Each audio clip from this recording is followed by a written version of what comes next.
Hello artist. Colour pencil ഉപയോഗിച്ചുകൊണ്ട് ഒരു തണ്ണിമത്തൻ റിയലിസ്റ്റിക് ആയിട്ട് വരയ്ക്കാൻ പഠിക്കാം. ആദ്യം അതിന്റെ ഔട്ട്ലൈൻ തയ്യാറാക്കണം. ഇതുപോലെ ബേസിക് ട്രയാങ്കിൾ ഷേപ്പിൽ ഞാൻ വരക്കുന്നുണ്ട്.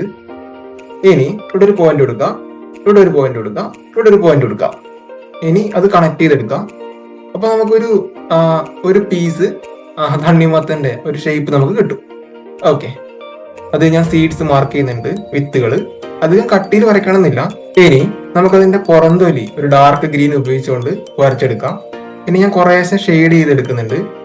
ഇനി കുറച്ചുകൂടെ ലൈറ്റ് ആയിട്ടുള്ള ഗ്രീൻ ഉപയോഗിക്കുന്നുണ്ട്. ഇതുപോലെ ഷെയ്ഡ് കൊടുക്കാം. പെൻസിൽ കുറച്ച് മേലെ പിടിച്ചിട്ടാണ് ഞാൻ ഷെയ്ഡ് കൊടുക്കുന്നത്, അത് പ്രത്യേകം ശ്രദ്ധിക്കണം. ഇനി ഏറ്റവും ഇളം പച്ച ഉപയോഗിക്കുന്നുണ്ട്.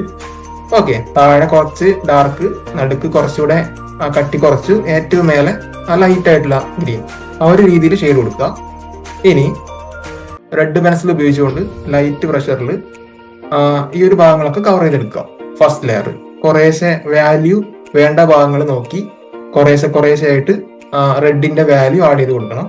അതിനനുസരിച്ച് നമുക്ക് പെൻസിൽ താഴ്ത്തി കൊണ്ടുവരാവുന്നതാണ്. അപ്പൊ നമുക്ക് കയ്യിൽ നിന്ന് പേപ്പറിലേക്ക് കൊടുക്കുന്ന പ്രഷർ ബാലൻസ് ചെയ്തെടുക്കാനായിട്ട് പറ്റും. ഏതൊക്കെ ഭാഗത്ത് ഡാർക്ക് വേണം അതിനനുസരിച്ച് നമുക്ക് പെൻസിൽ താഴ്ത്തി പിടിച്ചു കഴിഞ്ഞാൽ നമുക്ക് ആ ഒരു കളറിൽ വാല്യൂ ആഡ് ചെയ്യുന്ന രീതിയിൽ നമുക്ക് ബാലൻസ് കൊണ്ടുവരാനായിട്ട് പറ്റും. അത് പ്രത്യേകം പ്രാക്ടീസ് ചെയ്യണം. ഇനി ഒരു ഓറഞ്ച് പെൻസിൽ എടുത്ത് ഒരു പഴുത്തിരിക്കുന്ന ഒരു ഫീൽ കൊണ്ടുവരാനായിട്ട് ഞാൻ ഒരു ലെയർ ഞാൻ ചെയ്യുന്നുണ്ട്. അപ്പോൾ നമുക്ക് ആ ഒരു തണ്ണിമത്തനിൽ ഒരു ജ്യൂസി എഫക്റ്റ് കൊണ്ടുവരാനായിട്ട് പറ്റും.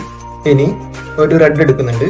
ഏതൊക്കെ ഭാഗത്താണോ കുറേശ്ശെ ഡാർക്ക് കാണുന്നത് കണ്ടില്ലേ, കുറേശ്ശെ പഴുത്തിരിക്കുന്ന കണ്ടില്ലേ, ഇത് നോക്കുമ്പോൾ നമുക്ക് മനസ്സിലാവും. ഒരു ഒറിജിനാലിറ്റി കൊണ്ടുവരാൻ വേണ്ടിയിട്ടാണ് ഞാൻ അങ്ങനെ ചെയ്യുന്നത്. ആ ലൈറ്റ്, മിഡ്, ഡാർക്ക് ആ ഒരു രീതിയിൽ തന്നെ മാർക്ക് ചെയ്തെടുക്കണം. ഇനി ഞാൻ സീഡ് ഒരു കറുത്ത പെൻസിൽ ഉപയോഗിച്ചുകൊണ്ട് വരച്ചെടുക്കുന്നുണ്ട്.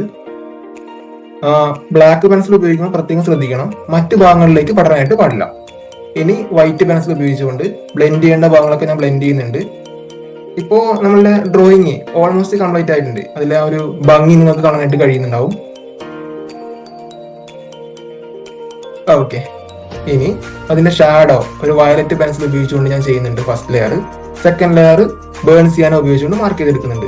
ഇനി ഫൈനലി ഒരു വൈറ്റ് ജെൽ പെൻ ഉപയോഗിച്ചുകൊണ്ട് സീഡ്സിൽ ഹൈലൈറ്റ് മാർക്ക് ചെയ്ത് കഴിഞ്ഞാൽ നമ്മുടെ ഡ്രോയിങ് കംപ്ലീറ്റ് ആവും. വീഡിയോ ഇഷ്ടപ്പെട്ട് കഴിഞ്ഞാൽ ലൈക്ക് ചെയ്യാനും സപ്പോർട്ട് ചെയ്യാനും മറക്കല്ലേ.